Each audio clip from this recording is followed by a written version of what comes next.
बिस्मिल्लाहिर्रहमानिर्रहीम। आज हम फुल वेव रेक्टिफायर सर्किट की कुछ टर्म्स जो हैं वो देखने लगे हैं कि मैक्सिमम लोड करंट क्या होता है। और यहाँ पर ये जो आपको सर्किट दिखाया गया है ये एक full wave centre tap rectifier है। सेंटर टेप रेक्टिफायर में दो डायोड्स यूज होते हैं। ये देखें, ये डायोड D1 है, क्लियर। ये फॉरवर्ड रेजिस्टेंस है, ये लोड रेजिस्टेंस है। इस तरह यहाँ पर ये इसके बी पार्ट में ये D2 डायोड को शो करवाया गया। और ये एक सेंटर टेप रेक्टिफायर है। ये देखिए सेकेंडरी वाइंडिंग जो है वहां से टेपिंग निकाली गई है, तो ये सेंटर टेप रेक्टिफायर है, क्लियर। यहाँ पर देखेंगे RF जो है वो फॉरवर्ड रेजिस्टेंस ऑफ डायोड है। RF क्या है? ये forward resistance of diode. RS क्या है? ये सेकेंडरी वाइंडिंग की जो रेजिस्टेंस है, क्लियर। RL ये लोड रेजिस्टेंस है। इस तरह ES यहाँ पर इंस्टेंटेनियस AC वोल्टेज है across each half of secondary. और ES की ये वैल्यू देखें, EM sin omega t, ESM का मतलब है maximum secondary voltage, maximum secondary EMF या मैक्सिमम सेकेंडरी वोल्टेज। और ओमेगा की वैल्यू 2 पाई एफ। इस तरह ESM ये बता दिया गया, maximum value of AC input voltage across each half of secondary winding. मान में रखिएगा ये AC इनपुट वोल्टेज की मैक्सिमम वैल्यू है सेकेंडरी वाइंडिंग के अक्रॉस, क्लियर हो गया। और यहाँ पर ये मैक्सिमम करंट, हमने मैक्सिमम करंट को चौके देखना है। मैक्सिमम लोड करंट उसको किस तरह निकालेंगे? जिस तरह ओहम लॉ कहता है I equal to V by R, I equal to V by R। तो चूंकि ये मैक्सिमम करंट है तो हम यहाँ पर जो वोल्टेज लेंगे वो भी मैक्सिमम लेंगे, maximum secondary voltage divided by जो ये सर्किट में रेजिस्टेंस होगी। एक तो ये RS होगी यानी सेकेंडरी वाइंडिंग की रेजिस्टेंस, फिर plus RF forward diode resistance, फिर प्लस RL। तो ये maximum value of load current, clear, वो IM है। ओके हो गया।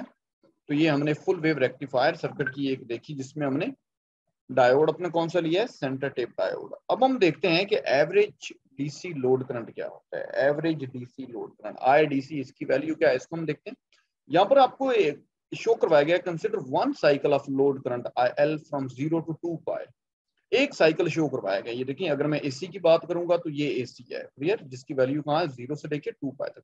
बट आउटपुट शो करवाई गई है और आउटपुट फुल वेव में, ये देखिए फुल वेव की ये आउटपुट है, ये वाली DC out, pulsating DC output है, क्लियर।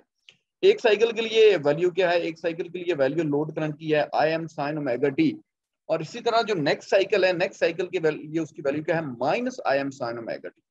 अब आप कहेंगे कि एक साइकिल के लिए IM sin ओमेगा t है तो दूसरे के लिए भी यही होनी चाहिए।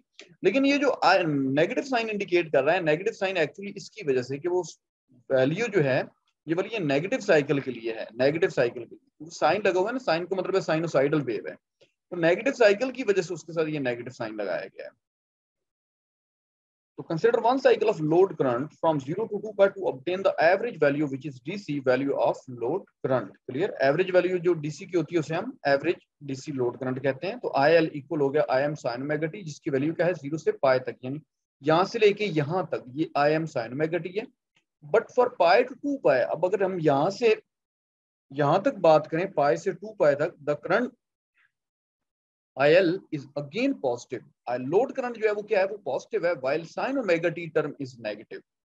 sin ओमेगा t टर्म क्या है? वो नेगेटिव है पाई से लेके 2 पाई रीजन में। hence in the region pi to 2 pi the positive IL can be represented as a negative of IM sin omega t। तो यहाँ पर देखें, पाई से 2 पाई रीजन जो है ये कंसिडर हो रहा है यहाँ से लेके यहाँ तक। तो IL लोड करंट की वैल्यू के साथ ये नेगेटिव है, IM sin ओमेगा t। तो एवरेज करंट या DC करंट कैसे निकालते होते हैं उसका ये रिलेशन अपने माइंड में रखना है। 1/2 पाई इंटीग्रल ऑफ लिमिट 0 to 2 पाई, क्योंकि हम यहाँ से लेके यहाँ तक चल रहे हैं 0 to 2 pi IL and D of omega t, यानी डेरिवेटिव जो है वो डिपेंड कर रहा है ओमेगा t फंक्शन के ऊपर। ओके हो गया। अब यहाँ पर ये जो 0 से 2 पाई है इस लिमिट को हम ब्रेक करने लगे हैं। 0 to pi and pi to 2 pi, यानी ये 0 to पाई और पाई टू 2 पाई। तो बाकी लोड करंट IL की वैल्यू पुट कर रहे हैं कि लोड करंट IL की वैल्यू जब 0 to पाई रीजन था तो वो क्या था? IM sin omega t D of omega t। और जब पाई टू 2 पाई रीजन था तो उस वक्त लोड करंट की वैल्यू क्या थी? Minus IM sin omega t D omega t। अब हम क्या करते हैं कि अब हम ये देखें, IM जो है वो दोनों में आ रहा है तो IM हमने यहाँ से कॉमन ले लिया, तो IM by 2 पाई। और नेक्स्ट जो इंटेग्रल है वो 0 to pi sin omega t D omega t और माइनस पाई ऑफ ये पाई से लेके 2 पाई तक इसी इंटेग्रल। और ये IM तो हमने कॉमन निकाल लिया था, ये प्लस माइनस ये माइनस हो गया। और ये sine omega T D of omega T हो गया। ओके, अब इसकी इंटीग्रेशन की तो हमें पता है कि साइन की इंटीग्रेशन करो तो वो माइनस आती है, minus cos omega T. Okay हो गया, 0 टू पाई ये वाली, और माइनस इस तरह इसकी इंटीग्रेशन की तो वो पाई से लेके 2 पाई तक। अब हम अपर लिमिट पुट करेंगे, फिर लोअर लिमिट पुट करेंगे, तो देखिए ये I M divided by 2 pi as it is आया, इसमें अपर लिमिट पुट करें, ये पाई आ गया, फिर लोअर लिमिट पुट की तो वो माइनस और ये माइनस प्लस हो गया। क्लियर, क्योंकि upper limit minus lower limit हो तो वो माइनस इस माइनस को प्लस कर देता है। इस तरह यहाँ पर ये देखिए ये minus minus plus upper limit, फिर अब वो जब लोअर लिमिट पुट करेंगे तो बीच में एक नेगेटिव साइन आएगा, वो इस नेगेटिव को प्लस करेगा और ये नेगेटिव एज इट इज आया कॉस ऑफ पाई। क्लियर, अब हमें पता है कि कॉस पाई की वैल्यू कितनी होती है, -1 होती है। तो यहाँ पर ये देखें कॉस पाई की वैल्यू ये -1, और ये जो माइनस है ये एज इट इज आया cos 0 +1, cos 2 पाई, देखिए cos 2 पाई की वैल्यू +1 और माइनस cos पाई की वैल्यू अगेन क्या होगी -1। ये सबको हमने ऐड किया, ये जो सब्ट्रैक्ट किया ऐड हो रही थी उनको हमने देखा तो हमारे पास कितनी बनी 4, ये सब ऐड होके 4 बन गया, 4 Im बाय 2 पाई। तो हमारे पास डीसी करंट या एवरेज डीसी करंट की वैल्यू कितनी आई है 2 Im बाय पाई, और ये किसके लिए होती है, फुल वेव रेक्टिफायर के लिए, माइंड में रखिए। और हाफ वेव रेक्टिफायर के लिए क्या होती है, हाफ वेव रेक्टिफायर के लिए Im डिवाइडेड बाय पाई, यानी maximum current divided by pi, लेकिन फुल वेव रेक्टिफायर में माइंड में रखिएगा आपने 2 से मल्टीप्लाई पाई। नहीं, नेक्स्ट देखते हैं। अब हमने करंट को देख लिया, अब हम वोल्टेज की तरफ मूव करते हैं। तो अब ये क्या है, एवरेज डीसी लोड वोल्टेज। तो ओम लॉ कहता है V = IR। तो हमने चूंकि डीसी निकालना है तो करंट भी क्या होगी, वो डीसी होगी, और रेजिस्टेंस लोड रेजिस्टेंस, क्योंकि हम लोड की बात कर रहे हैं। क्लियर, तो एवरेज डीसी लोड वोल्टेज को जिसको हम रिप्रेजेंट कर रहे हैं ई डीसी से, तो यहाँ पर हम आई डीसी की वैल्यू पुट कर रहे हैं। और आई डीसी लोड करंट, अभी हमने एवरेज डीसी लोड करंट की वैल्यू ये देखिए 2 IM बाय पाई। IM क्या है, मैक्सिमम करंट होता है, और RL एज इट इज हो गया। अब यहाँ पर फर्दर हम क्या करते हैं, सब्स्टिट्यूटिंग वैल्यू ऑफ IM। अब हम मैक्सिमम करंट जो है इसकी वैल्यू सब्स्टिट्यूट करने लगे। तो ये देखिए 2RL तो एज इट इज आया, और मैक्सिमम करंट की वैल्यू क्या आई है ESM, और डिवाइडेड बाय ये फॉरवर्ड रेजिस्टेंस डायोड की, ये सेकेंडरी वाइंडिंग की रेजिस्टेंस, और ये लोड रेजिस्टेंस। क्लियर हो गया यहाँ तक।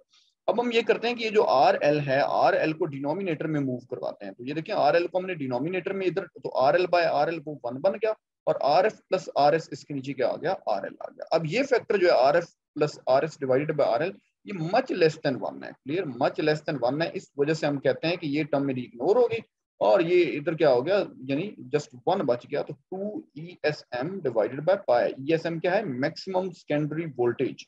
तो ये हमारे पास एवरेज डीसी वोल्टेज आ गया। अब हम रूट मीन स्क्वायर करंट देखते हैं कि रूट मीन स्क्वायर करंट क्या होती है। आरएमएस लोड करंट, उसको किस तरह से निकालना है, आरएमएस करंट का ये रिलेशन था 1/2 पाई 0 to 2 पाई लोड करंट का square and D of omega T, यानी डेरिवेटिव की डिपेंडेंस किसके ऊपर है, ओमेगा टी के ऊपर है। तो यहाँ पर हम क्या करते हैं कि लोड करंट की वैल्यू पुट करते हैं। लोड करंट की वैल्यू अभी हमने ये फाइंड आउट की थी, वो हम पुट करने लगे हैं I am sine omega T. Clear, तो 0 से 2 पाई की रेंज है, तो देख लें 0 to पाई हमने वो देखा था, फिर पाई to 2 पाई देखा था प्रीवियस अभी हमने।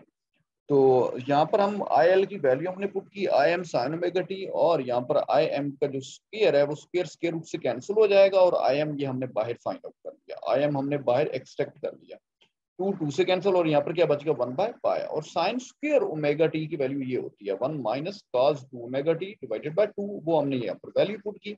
क्लियर, फिर हमने अलग अलग इनकी इंटीग्रेशन करनी है, इस टर्म की अलग और इस तरह इस टर्म की अलग, यहाँ से 2 इधर बाहर कर लें, तो ये देखें 1/2 पाई बन गया, और डी ओमेगा टी 1 के साथ मल्टीप्लाई होकर उसकी इंटीग्रेशन की तो हमने ओमेगा टी आ गई, और लिमिट 0 to पाई है। इसी तरह कॉस 2 ओमेगा 2 की हमने जब इंटीग्रेशन की तो वो ये आया साइन 2 ओमेगा 2 डिवाइडेड बाय 2, और इंटीग्रेशन की लिमिट क्या है 0 to पाई। अब हम upper limit minus lower limit वो पुट किए, तो यहाँ पर देखिए यहाँ पर हमारे पास कुछ ये बच गया आई एम और 1/2 पे pi minus 0 square root. Clear, तो यहाँ पर ये देखें पाई जो है वो फर्दर पाई से कैंसिल हो जाएगा, और 1/2 बचेगा, और उसका स्क्वायर रूट है। तो हमारे पास रूट मीन स्क्वायर करंट की वैल्यू कितनी आ गई, फुल वेव रेक्टिफायर के केस में I M divided by square root 2, और हाफ वेव रेक्टिफायर में कितनी होती थी, आई एम बाय 2 होती थी, और यहाँ पर कितनी आ रही है, I M divided by square root 2। तो आगे देखिए हमने एक्चुअली रेक्टिफायर एफिशिएंसी निकालनी है फुल वेव रेक्टिफायर की। उसके लिए चूंकि वो रेशियो होती है डीसी पावर आउटपुट और एसी पावर इनपुट की, तो हम सबसे पहले डीसी पावर आउटपुट को देखते हैं। डीसी पावर का देखिए फार्मूला होता है P = VI। तो यहाँ चूंकि डीसी पावर है तो यहाँ पर वोल्टेज भी डीसी है, करंट भी क्या है, डीसी है। यहाँ पर डीसी वोल्टेज की वैल्यू पुट करते हैं V = IR, तो वो IR करेंगे तो वो IDC स्क्वायर बनेगा RL। क्लियर, ये डीसी पावर का हमारे पास फार्मूला बन गया। अब यहाँ पर डीसी करंट की वैल्यू पुट करते हैं फुल वेव रेक्टिफायर के केस में क्या होती है 2Im बाय पाई, और उसको क्या आ गया स्क्वायर, तो RL आ गया। क्लियर, ये 2 का स्क्वायर ये 4 बना, पाई का स्क्वायर बन गया और Im का स्क्वायर RL। अब हम ये फर्दर यहाँ पर Im की वैल्यू पुट करते हैं। Im की वैल्यू ये वाली है, ऊपर चूंकि स्क्वायर है तो हमने इसका स्क्वायर लिया हुआ है, तो ये हमारे पास क्या आ गया, ये डीसी पावर आ गई। अब हम एसी पावर को देखते हैं। एसी पावर का ये फार्मूला होता है P is equal to VI। तो AC power root mean square, जब भी एसी की बात होती है तो करंट जो लिया जाता है वो हमेशा रूट मीन स्क्वायर करंट लिया जाता है, और रेजिस्टेंस जो है वो RF forward resistance, secondary winding के रेजिस्टेंस और ये लोड रेजिस्टेंस। तो यहाँ पर RMS की वैल्यू फुल वेव रेक्टिफायर के केस में हमें पता है Im divided by square root 2, और ऊपर स्क्वायर है तो इसका भी क्या ले लिया हमने, स्क्वायर ले लिया, और ये रेजिस्टेंस का सम जो है ये एज इट इज आ गया। अब ये स्क्वायर रूट 2 का स्क्वायर, ये स्क्वायर रूट स्क्वायर से कैंसिल हो जाएगा तो 2 इधर शिफ्ट हो गया, और ये क्या बच गया Im का स्क्वायर, ये एसी पावर। अब हम यहाँ पर Im की वैल्यू पुट करने लगे हैं। Im मैक्सिमम करंट की ये वैल्यू होती है, ई ऊपर स्क्वायर है तो इधर भी हमने स्क्वायर लिया, ESM स्क्वायर और रेजिस्टेंस के सम का स्क्वायर, और मल्टीप्लाई बाय ये 1/2 और ये रेजिस्टेंस का सम। अब ये रेजिस्टेंस का जो सम है ये एक स्क्वायर से कैंसिल हो जाएगा, न्यूमरेटर में ESM स्क्वायर बचेगा और डिनोमिनेटर में ये 2 इधर शिफ्ट हो गया, और एक ये देखिए ना ये टर्म स्क्वायर से कैंसिल हुई थी तो ये एक बच गई। अब फर्दर हम रेक्टिफायर एफिशिएंसी की तरफ, फुल वेव रेक्टिफायर की एफिशिएंसी निकालनी है, तो फार्मूला ये होता है कि ये रेशियो होती है डीसी पावर आउटपुट और एसी पावर इनपुट की। तो हमने अभी ये डीसी पावर आउटपुट का ये रिलेशन निकाला, क्लियर, और एसी पावर इनपुट का ये रिलेशन, दोनों को यहाँ पर पुट करते हैं। ये देखिए दोनों को हमने यहाँ पर पुट किया। अब हम देखते हैं कि ये जो 2 डिवाइड हो रहा है, ये जब न्यूमरेटर में शिफ्ट होगा तो 4 + 2 ये क्या बन गया, 8 बन गया, क्लियर। और Im स्क्वायर, ये Im स्क्वायर कैंसिल आउट हो गया, RL ये बच गया, और डिवाइडेड बाय रेजिस्टेंस का सम बच गया, और ये पाई स्क्वायर ये इधर डिनोमिनेटर में शिफ्ट हो गया। डिनोमिनेटर में हम ये कहते हैं कि ये जो RF + RS है ये मच लेस देन होता है RL से, यानी RL ग्रेटर है। RL की जो लोड रेजिस्टेंस होती है ग्रेटर होती है फॉरवर्ड डायोड की रेजिस्टेंस से और सेकेंडरी वाइंडिंग की रेजिस्टेंस से, क्योंकि वो स्मॉल होती है, इस वजह से उनका सम मच लेस देन है RL से, तो उनको हम इग्नोर कर देते हैं, तो जस्ट क्या बच गया, RL बच गया। तो अब यहाँ पर न्यूमरेटर में भी RL है, डिनोमिनेटर में भी RL है, तो ये दोनों कैंसिल हो जाएंगे, तो ये क्या बच गया, 8/पाई स्क्वायर बच गया, क्लियर। तो यहाँ पर देखिए 8/पाई स्क्वायर। अब चूंकि एफिशिएंसी परसेंटेज में होती है तो मल्टीप्लाई हम क्या कर रहे हैं, 100 से कर रहे हैं। जब इसको हमने कैलकुलेट किया पाई की वैल्यू पुट करके तो हमारे पास कितनी आई, 81.2%, यानी एफिशिएंसी हमारे पास ज्यादा आ रही है, इट मींस रिपल्स बहुत ही रिड्यूस हो जाएंगे, clear. This is the maximum theoretical efficiency of full wave rectifier. उम्मीद करता हूँ आपको ये लेक्चर समझ आ चुका होगा। फिर भी अगर इसके रिगार्डिंग कोई आपकी कंफ्यूजन हो, कोई क्वेश्चन हो तो आप कमेंट सेक्शन में कर सकते हैं। तो ओके जी, अल्लाह हाफिज।